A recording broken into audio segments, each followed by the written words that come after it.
जब एक रसूखदार इंसान ने पैसे के लालच में पूरे गांव के बच्चों की जिंदगी में मौत का जहर घोल दिया, तब एक रिटायर पुलिस वाले पिता ने अपनों के खिलाफ जाकर रचा ऐसा गुप्त चक्रव्यूह कि गद्दार को भागने की जगह नहीं मिली। नमस्कार दोस्तों, मैं हूं विवेक वर्मा और वर्मा स्टोरीज में आपका स्वागत है। आज की कहानी किसी बड़े शहर के अंडर वर्ल्ड की नहीं, बल्कि एक शांत गांव की उन गलियों की है जहां विश्वास की आड़ में मौत का व्यापार पनप रहा था। यह कहानी है एक ऐसे बाप की जिसने अपनी वर्दी तो उतार दी थी, लेकिन उसके भीतर का सिपाही आज भी जिंदा था।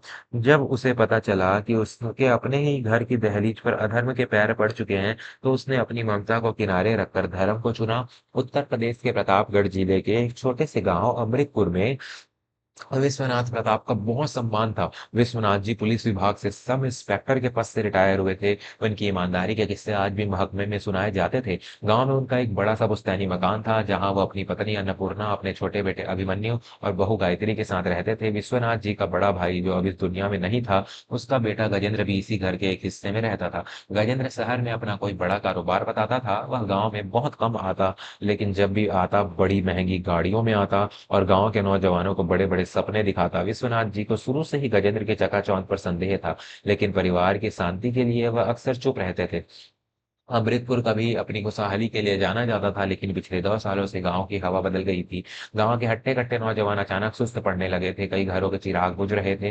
खबर उड़ी कि गाँव में नशे का जहर फैल रहा है। विश्वनाथ जी का दिल तब दहल गया जब उनके पुराने मित्र के 18 साल के इकलौते बेटे सूरज की लाश खेत में मिली। पुलिस ने इसे महज एक दुर्घटना बताया, लेकिन विश्वनाथ की अनुभवी आंखों ने देख लिया था कि सूरज के बाहों पर सुइयों के निशान थे। विश्वनाथ जी ने ठान लिया कि वह इस मौत को सौदागर को ढूंढ निकालेंगे। उन्होंने अपनी पुरानी डायरी निकाली और चुपचाप गाँव की खाक छाननी शुरू कर दी। उन्होंने देखा कि रात के सन्नाटे में कुछ अनजान गाड़ियां गांव के बाहरी इलाके में एक खंडहर गोदाम के पास रुकती है। दोस्तों, जब हमारे समाज या हमारे घर में कोई बुराई जड़ जमाने लगती है, तो हम अक्सर यह सोचकर चुप हो जाते हैं कि हमें क्या लेना देना। लेकिन याद रखिए, आग जब पड़ोसी के घर लगती है, तो उसकी तपिश हमारे घर तक भी आती है। अगर आप भी मानते हैं कि बुराई के खिलाफ आवाज उठाना ही सबसे बड़ा धर्म है, तो अभी इसी पल वर्मा स्टोरीज को अपने दिल की गहराई से सब्सक्राइब करें। आपका एक सब्सक्राइब हमें उन हजारों पिताओं की आवाज बनने की हिम्मत देता है, जो अपने बच्चों के भविष्य के लिए लड़ रहे हैं। हमारे इस परिवार का हिस्सा बने और सब्सक्राइब बटन दबाकर अपना साथ दें। विश्वनाथ जी ने अपनी जांच जारी रखी। एक रात उन्होंने देखा कि वह गाड़ियां किसी और की नहीं बल्कि गजेंद्र की थी। उन्हें यकीन नहीं हुआ कि उनके अपने भाई का बेटा, जिसे उन्होंने अपनी आंखों के सामने पाला, वह इतना बड़ा अपराधी हो सकता है। उन्हें पता चला कि गजेंद्र शहर के बड़े माफियाओं से जुड़ा हुआ है और वह गांव के लड़कों को लालच देकर उन्हें नशे की तस्करी में इस्तेमाल कर रहा है। विश्वनाथ जी घर लौटे, उनका मन भारी था। उन्होंने देखा कि गजेंद्र आंगन में बैठकर बड़े प्यार से अभिमन्यु को समझा रहा था कि उसे भी शहर चलना चाहिए और उसके साथ व्यापार करना चाहिए। विश्वनाथ जी समझ गए कि अब पानी सिर से ऊपर जा चुका है। गजेंद्र जब उनके अपने बेटे को भी इस दलदल में खींचना चाहता था, उन्होंने उसी रात एक फैसला लिया। उन्होंने न तो पुलिस को फोन किया और न ही घर में किसी को बताया। उन्होंने अपना पुराना नेटवर्क सक्रिय किया। उनके कुछ पुराने मुखबिर और रिटायर साथी आज भी उनके एक इशारे पर जान देने को तैयार थे। उन्होंने एक गुप्त ऑपरेशन की योजना बनाई। अगले 4 दिनों तक विश्वनाथ जी ने गजेंद्र की हर हरकत पर नजर रखी। उन्होंने पाया कि सावन की पहली सोमवारी को जब पूरा गांव मंदिर में होगा, गजेंद्र की एक बहुत बड़ी खेप गांव के रास्ते सरहद पार जाने वाली थी। गजेंद्र ने सोचा था कि त्योहार के शोर में कोई उस पर ध्यान नहीं देगा। सोमवार की रात जब पूरा गांव महादेव की भक्ति में डूबा था, गजेंद्र के गोदाम पर 3 ट्रक आकर रुके। गजेंद्र खुद वहां खड़ा होकर माल की लोडिंग करवा रहा था। वो बहुत खुश था, क्योंकि यह सौदा उसे करोड़ों रुपए देने वाला था। तभी अचानक गोदाम के चारों तरफ सर्च लाइट जल उठी। गजेंद्र घबरा गया। उसे लगा कि पुलिस आ गई है, लेकिन जब उसने सामने देखा तो उसके पैरों तले जमीन खिसक गई। सामने विश्वनाथ प्रताप अपनी पुरानी लाइसेंसी बंदूक ताने खड़े थे और उनके साथ गांव के 10 पूर्व सैनिक और जवान खड़े थे, जिन्होंने गजेंद्र के आदमियों को पहले ही दबोच लिया था। गजेंद्र ने संभलने की कोशिश की और हंसते हुए बोला, ताऊ जी, यह क्या मजाक है? आप यहाँ बंदूक लेकर क्यों खड़े हैं? घर चलिए, मैं आपको सब समझा दूंगा। यह सब कानूनी माल है। विश्वनाथ जी की आवाज में वो कड़क थी जो अपराधियों की रूह कपा देती थी। उन्होंने कहा, गजेंद्र, कानून की बातें तू मुझे मत सिखा। इन बोरियों में अनाज नहीं, मौत की सुइयां हैं और जहर भरा है।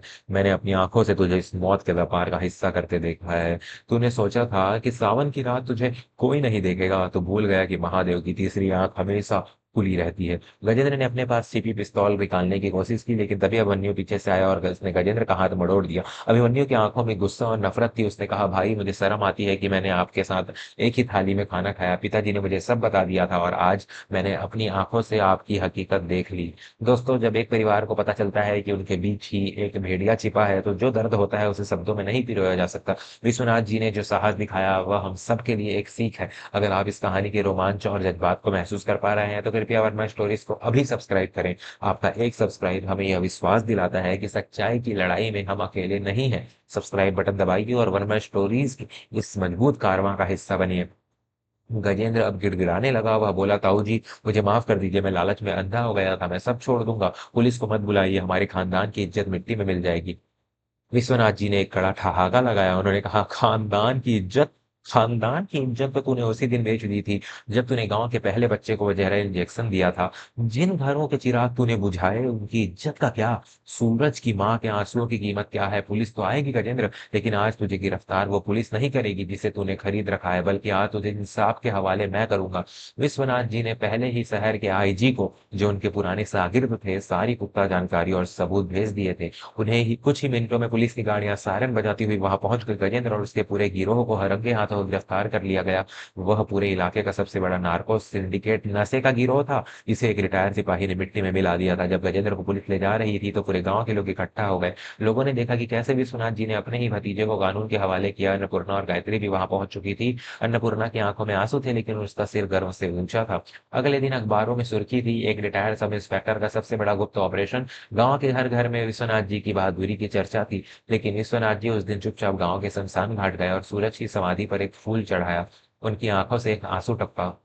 अभिमन्यु ने पिता के कंधे पर हाथ रखा और पूछा, पिताजी, क्या आपको दुख हो रहा है कि गजेंद्र अब कभी वापस नहीं आएगा? विश्वनाथ जी ने क्षितिज की ओर देखते हुए कहा, बेटा, गजेंद्र तो उसी दिन मर गया था जिस दिन उसने अपनी इंसानियत बेची थी। आज मुझे दुख नहीं बल्कि सुकून है। आज मेरा अमृतपुर फिर से सुरक्षित है। इज्जत दीवारों और बंदूकों से नहीं, नेक नियत और सही फैसलों से बचती है। उस दिन के बाद अमृतपुर में कभी किसी ने नशे की तरफ आंख उठाकर नहीं देखा। विश्वनाथ जी ने गांव के युवाओं के लिए एक अखाड़ा और लाइब्रेरी बनवाई ताकि वे सही रास्ते पर चल सके। दोस्तों, हमारे आसपास भी कई गजेंद्र छिपे हो सकते हैं जो प्रगति और सफलता का मुखौटा पहनकर हमारे समाज को खोखला कर रहे हैं। बदलाव की शुरुआत अपने घर से होती है। विश्वनाथ जी ने हमें सिखाया कि न्याय के सामने कोई रिश्ता बड़ा नहीं होता। अगर आज की इस कहानी ने आपके रोंगटे खड़े कर दिए हो और आपको विवेक वर्मा की इस प्रस्तुति में सच्चाई दिखी हो, तो वर्मा स्टोरीज को सब्सक्राइब करना ना भूलें। आपका एक सब्सक्राइब हमें और भी जोश के साथ ऐसी ही कहानियां लाने के लिए प्रेरित करता है। कमेंट में जय हिंद जरूर लिखें और बताएं कि क्या विश्वनाथ जी ने सही किया। मैं विवेक वर्मा आपसे विदा लेता हूँ। जल्द ही मिलूंगा एक नई और भावुक कहानी के साथ। अपना और अपने देश का ख्याल रखें। धन्यवाद। सब्सक्राइब जरूर करें।